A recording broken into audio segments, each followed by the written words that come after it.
Donc là les gars, on est dans un hall. On a choisi ce setup, pourquoi? Parce qu'il y a tous les fans de Badr-Hari qui sont derrière nous. Et bah là, il se préparait peut-être quelque chose. Bah, il se préparait peut-être un 14 versus 14. Mais ça va, la sécurité a bien géré le coup. Ils ont fermé les portes de ce qui aurait pu être... Une nouvelle anecdote du père Rusty. Ouais. Swear.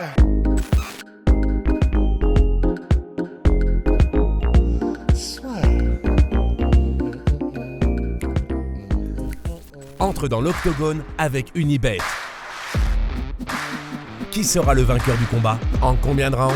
Fais tes paris sur l'app numéro 1 et profite de 150 € offerts sur ton premier pari. Glory Collision 4, donc c'était Badr-Hari contre Alistair Overeem. On va commencer par le main event et malheureusement, très probablement la fin de Badr-Hari qui a pris du temps après son combat pour dire... Non, il a littéralement pris le temps. Ouais. Parce que le Glory qui préparait... Je dis, c'est dans le mauvais ordre. C'est dans le mauvais ordre. Déjà, Badr-Hari s'est incliné par décision unanime après 2 knockdowns face à Alistair Overeem. Et pour la première fois, c'est vrai, depuis très longtemps, il n'y a pas eu de moment où il a mis knockdown son adversaire, en tout cas salement dans le mal avant de plonger. Et c'est ça qui inquiète le plus.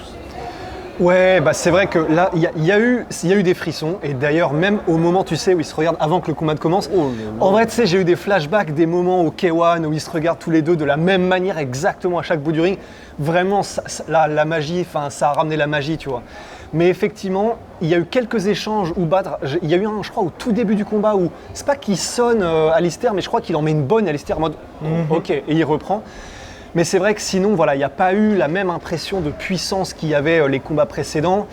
Il était, je crois qu'il était à peu près pas devant, mais c'était serré jusqu'à ce qu'il commence à prendre un petit peu les 2 knockdowns et à prendre un petit peu plus l'eau. Mais sinon, voilà, c'est Badr-Hari, c'était un honneur vraiment que de voir si c'est son dernier combat. Parce que voilà, on s'attend à la magie, l'ambiance était folle comme à chaque combat de Badr. Tu te dis toujours qu'il peut se passer des étincelles, à chaque fois il se passe des trucs. Techniquement, ça reste le même Badr-Hari, c'est-à-dire que techniquement, évidemment, il ne perd pas, mais c'est simplement que physiquement, il n'est plus autant là.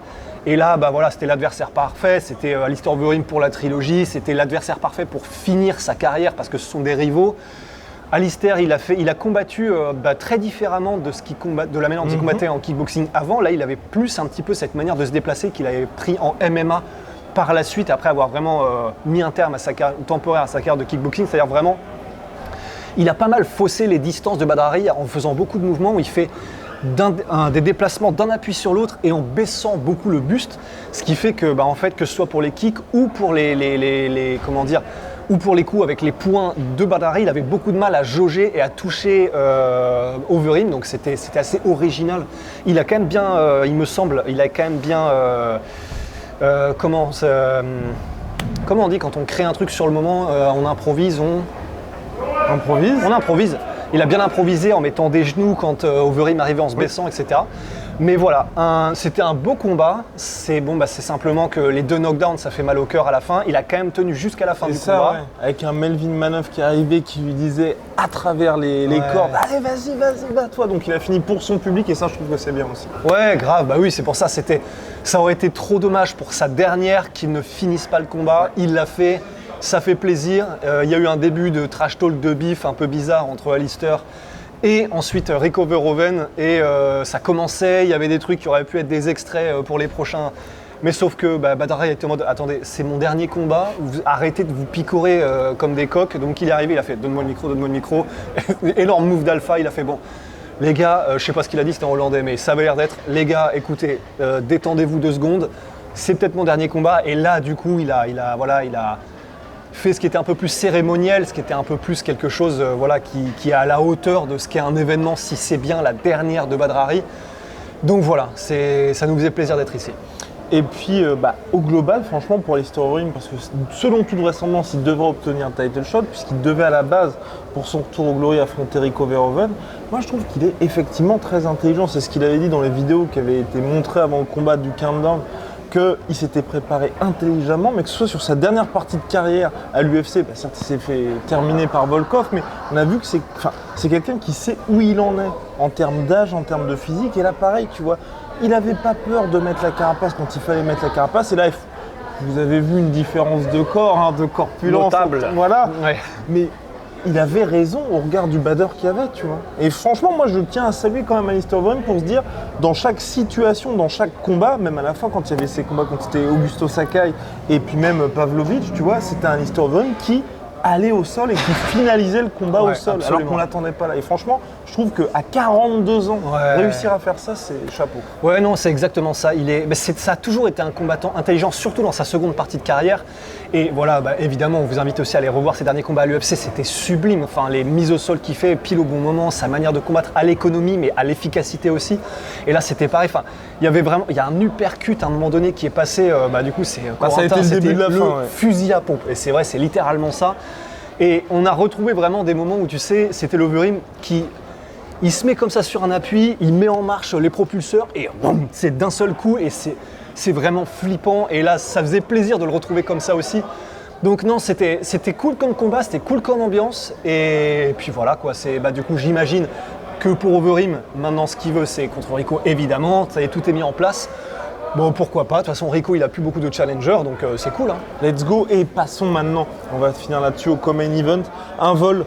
Franchement, parce que Sarah Moussadak qui affrontait donc la championne Tiffany Van Zeus, légende de son état, donc qui était célèbre notamment en France pour sa rivalité avec Anissa Meksen, qui depuis avait repris la ceinture. Grosse victoire lors de sa dernière défense face à la championne du Rise. Et là, mine de rien, Sarah Moussadak, 22 ans, énorme outsider. Ouais. Elle l'a plus que regardé dans les yeux et moi j'ai envie de dire qu'elle a gagné le combat pour moi. On a été surpris aussi quand on a vu le résultat. C'était serré, certes.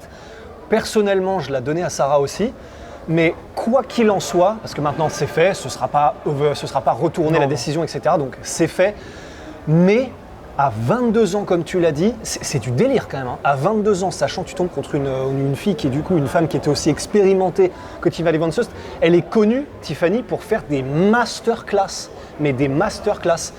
Et arriver comme ça, faire jeu égal en termes de... Elle en voulait quoi, elle n'a pas été impressionnée par l'occasion, elle n'a pas été intimidée par l'énorme audience qu'il y avait et par le fait qu'en face, elle affronte littéralement la légende de la catégorie, une des légendes. Donc ça n'est que du positif, même si elle n'a pas le résultat pour l'instant. Elle a eu une ovation à la fin, après la décision des juges, monstrueuse de la part du public. Alors que quand elle est entrée, c'était un petit peu plus timide, donc preuve qu'elle a réussi à gagner le cœur des fans. Ouais, voilà. En plus, du coup, c'est vrai, il faut dire aussi que comme elle est franco-marocaine, il y avait un gros contingent marocain, parce qu'il y avait plusieurs combattants marocains, dont Badrahi évidemment, qui étaient là, du coup, On est dans quelle ville déjà ? On est au Guelredon. À Harlem. Arnhem, Voilà, à New York. Aïe. Donc c'est pour ça que, voilà, évidemment, il y a eu une grosse ovation aussi, parce que c'était très serré et que certains la donnaient à Sarah, mais aussi du coup parce que le public était là pour elle en partie. Mais voilà, ça fait chier, mais c'est que du positif, parce qu'à cet âge-là, de faire un truc comme ça, littéralement, l'avenir est à elle, quoi. Oui. On peut rien dire de mieux. On peut rien dire de mieux, mais moi je voudrais juste parler en 2 secondes. Oui, 2 secondes, mais de Bestati. Ouais. Que vous connaissez parce que c'est un des gros prospects du Glory, ça fait très longtemps qu'il le pousse et là ça y est, il a le titre et enfin il brille de mille feux. Et c'est ça qui est bien, c'est qu'en fait ça va devenir quelqu'un, je pense, parce que là, au niveau technique, ce qu'il a montré, c'était impressionnant, mais impressionnant. En termes de feinte, en termes d'intelligence de combat, des décalages magnifiques, des contres magnifiques, il était bon partout. Il a fait un récital, il a que 24 ans, je crois. Les gars, si vous ne le connaissiez pas, allez le mater et matez ce dernier combat là du Collision 4. Oh là là, mais on s'est régalé, quoi. Comme jamais. Shout out my sweet pea, my sweet protein. Ouais, moins c'est là-dessous. 33%, Chantal là-dessous. Moins 33% sur tous mes protéines avec le code la sueur. Merci à Coco pour les travaux. On a passé un très bon séjour avec lui à Amsterdam. Et hier, c'était sa première soirée. On va pas dire ce qui s'est passé, mais en tout cas, il a bien profité.